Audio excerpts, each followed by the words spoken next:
માતાજી ભગવાનને કોઈ મંદિરોની જરૂર નહીં હોતી. માતાજીનું વાસ એનું મંદિર તમારા જેવા ભક્તોનું હૃદય છે. તમારા જેવા લાખો ભક્તોના હૃદય મંદિરમાં બિરાજમાન થયેલી માતા છું. અને આ તમારા હૃદય મંદિરમાં જે મન માતાના આનંદ થાય છે ને એવા મન હોનાના મંદિરમાં આનંદ ના આવે.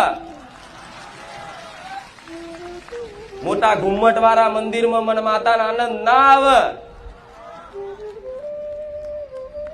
એમ હૃદય મંદિરમાં બિરાજમાન થરારી દેવી શક્તિ છું. કહેવાય છે કે માતાજી ભગવાન મંદિરોમાં છે, પણ જો તમારી સાચી શ્રદ્ધા અને વિશ્વાસ હોય ને તો માતાજી ભગવાન મંદિરમાં નહીં, કણ કણમાં છે, દરેક જીવમાં છે, દરેક પશુ પક્ષીમાં છે.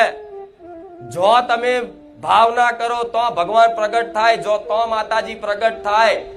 એનું નામ દેવી શક્તિ કહેવાય.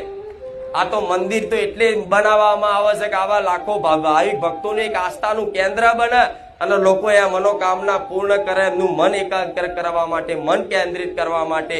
પણ જો તમારી જોવાની દ્રષ્ટિ કદાચ આ ચૂંદડીમાં મન માતાને જોવો છો ને તો તમારા માટે આ ચૂંદડીમાં સાક્ષાત બેઠી છું.